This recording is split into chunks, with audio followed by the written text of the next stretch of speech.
Adesso invece facciamo Analizamos ahora la bóveda de la Capilla Sixtina y la teología del Padre en Miguel Ángel. Sabéis que tenemos estudios importantes, como el de Pfeiffer, quien ha vuelto a visitar la Capilla Sixtina después del gran trabajo de restauración efectuado en los años 2000, y ha sido tan meticuloso en su estudio que analiza hasta la última coma, por lo que yo lo voy a seguir continuamente, así como también haré con Verdon en esta exposición que os presento, si bien también añadiré un poco de harina de mi propio saco. ¿Cómo se hizo la Capilla Sixtina? Imagino que todos vosotros la habéis visto y sabéis que fue concebida en 3 grandes ciclos y realizada en 3 grandes momentos. El primer ciclo realizado fue el de las paredes, donde tenemos a los más grandes pintores de la época.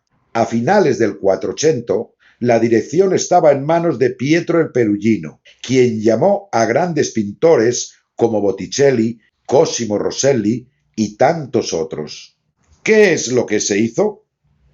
Se hizo aquello que se llevaba a cabo normalmente en nuestras iglesias, lo que es conocido normalmente como la Biblia Pauperum, que no significa, como se suele decir vulgarmente, que era el lenguaje por medio del cual la Iglesia hablaba a aquellos que no entendían nada, sino que la Biblia Pauperum significa que el gran resumen de la Biblia es la interpretación del Antiguo Testamento en el Nuevo Testamento y al revés, aquello que del Nuevo Testamento ya aparecía en el Viejo, por lo que son pasajes tanto del Antiguo como del Nuevo Testamento.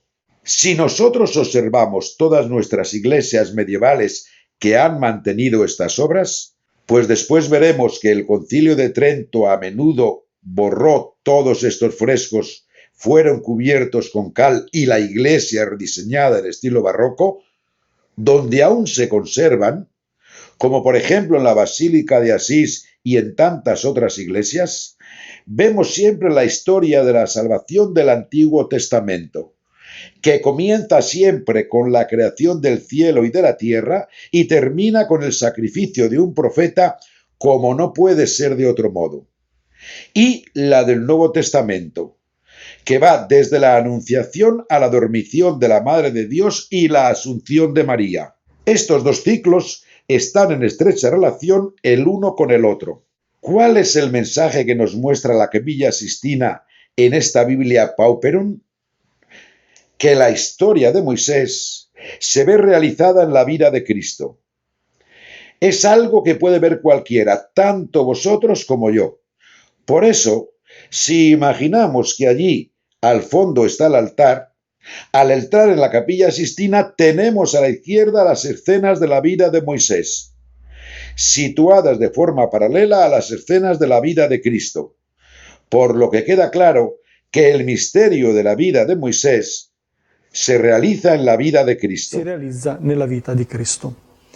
La cuestión más interesante de este ciclo es que esta serie de interpretaciones terminaba en esta escena, que es considerada la más importante desde todo el conjunto: la entrega de las llaves a Pedro por parte de Jesús. ¿Qué es lo que pretendía decir el Papa que había encargado este gran ciclo? Quería transmitir la idea de que en la antigüedad estaba Moisés, posteriormente en la época del Nuevo Testamento ha estado Cristo y ahora está él, que continúa la obra de Cristo como Papa y ha recibido las llaves del propio Cristo, por lo que tiene el poder de atar y desatar. Resulta muy clara la idea. Nosotros podríamos decir hoy, cosa que sin duda no haría la gente de la época, que tenían una teología de tipo político, pues el Papa afirmaba que aquello que se había dicho de Moisés, el gran conductor, y hecho realidad en Jesús, se convierte hoy de forma clara en una realidad en la persona del Papa. Miguel Ángel se encuentra así decorada la Capilla Sixtina cuando es llamado para realizar los frescos de la bóveda. ¿Y qué es lo que se le propone al comienzo? Se le propone realizar un ciclo muy parecido al que podemos ver en la Basílica Superior de Asís, donde vemos ciclos del Antiguo y del Nuevo Testamento, tanto en una como en la otra parte de la misma, tal como lo podemos ver aquí y aquí. El Antiguo Testamento arriba y el Nuevo en la parte de abajo. Así se representaba la Biblia Pauperum, en las paredes de la derecha y en las paredes de la izquierda, y en la parte superior e inferior.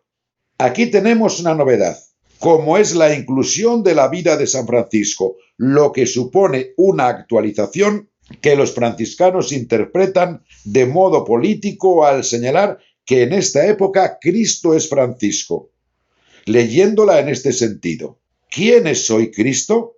El Papa. Esta sería la interpretación. ¿Qué se pretendía representar en la bóveda? Se quería pintar un cielo estrellado como el que vemos aquí.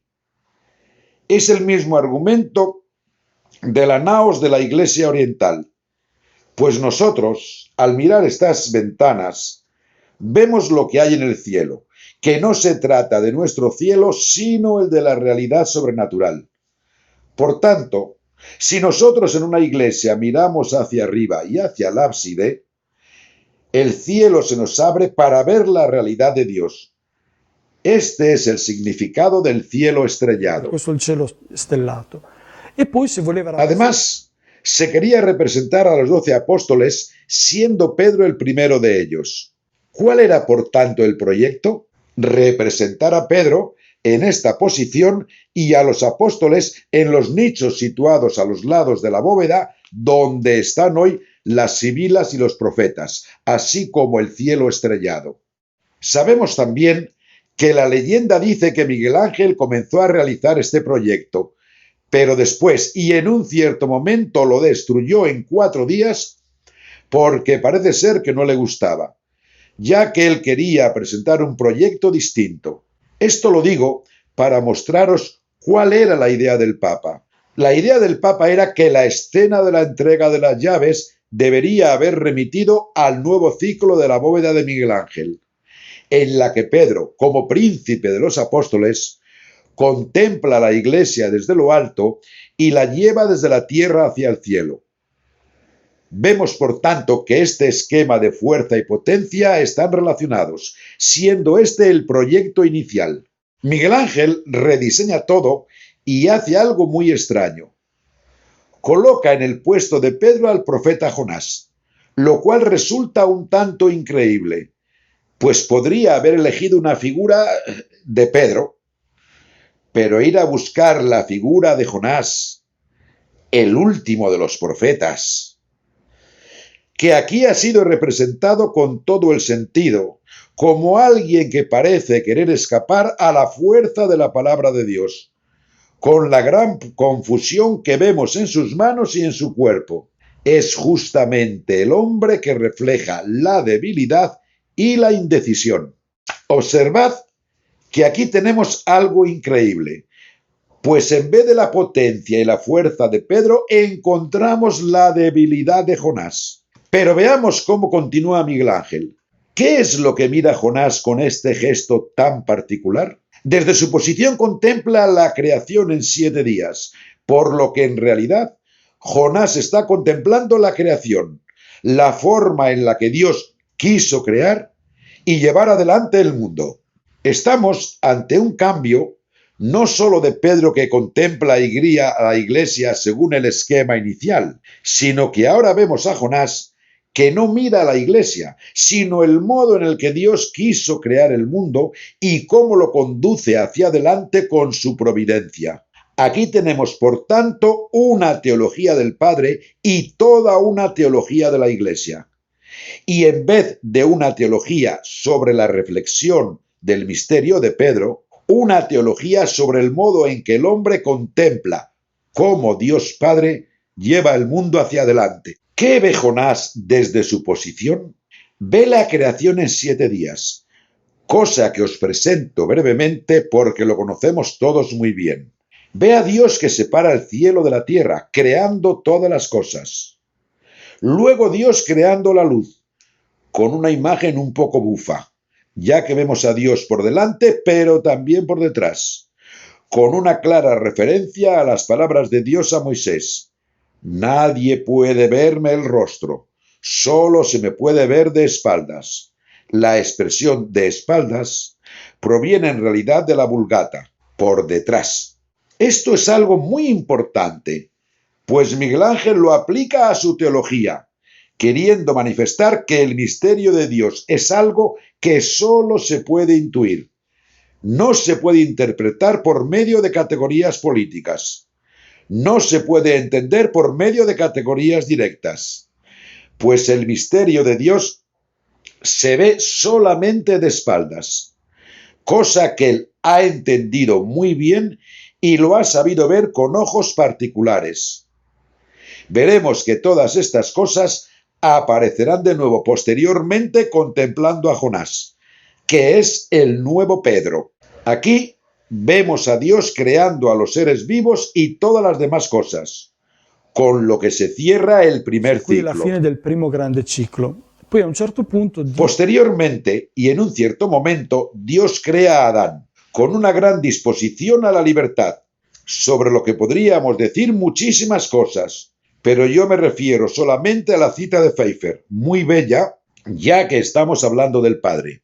¿Qué ocurre con el Padre? Con el Padre ocurre que está rodeado por toda su familia, la familia divina, por lo que vemos a María, debajo vemos a José y aquí vemos a Jesús.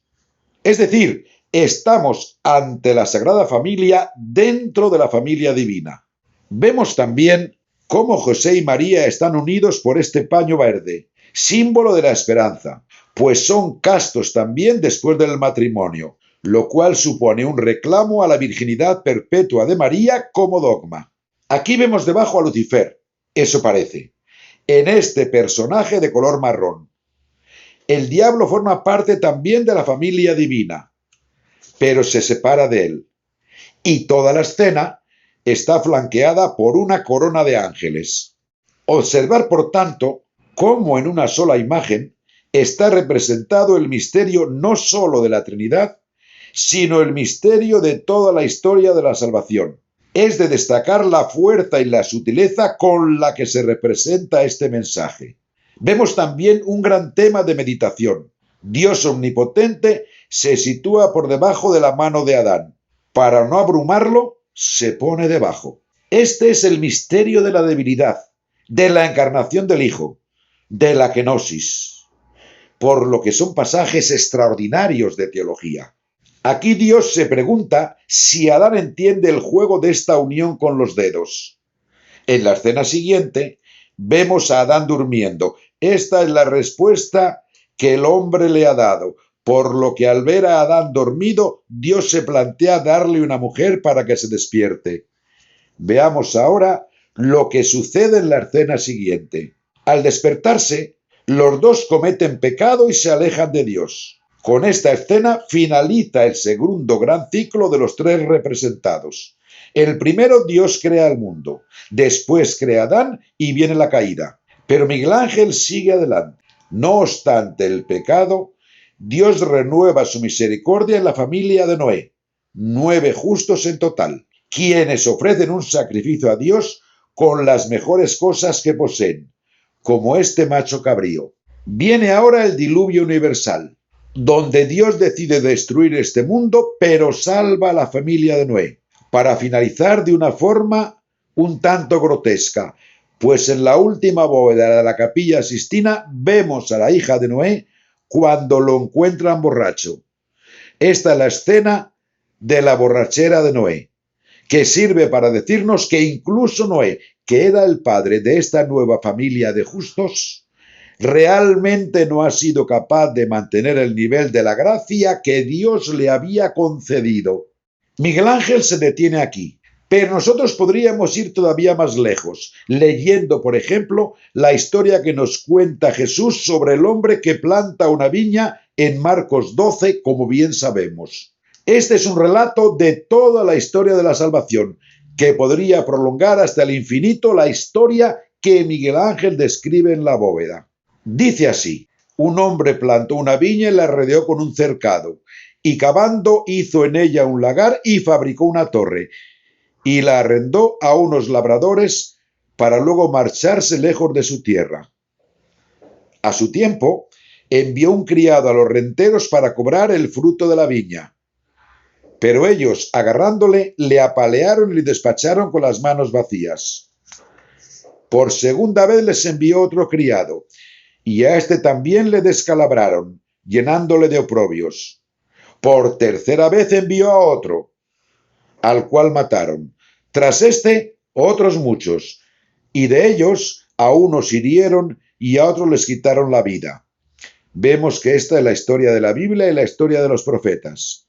En fin, a un único hijo que tenía y a quien amaba tiernamente, se lo envió también el último, diciendo: respetarán a mi hijo. En realidad los viñadores hicieron exactamente lo contrario. Pero los viñadores se dijeron unos a otros: este es el heredero, venid, matémosle y será nuestra la heredad. Y asiéndole, le quitaron la vida y le arrojaron fuera de la viña. ¿Qué hará pues el dueño de la viña? Vendrá y eliminará a aquellos renteros y arrendará la viña a otros. ¿No habéis leído este pasaje de la Escritura?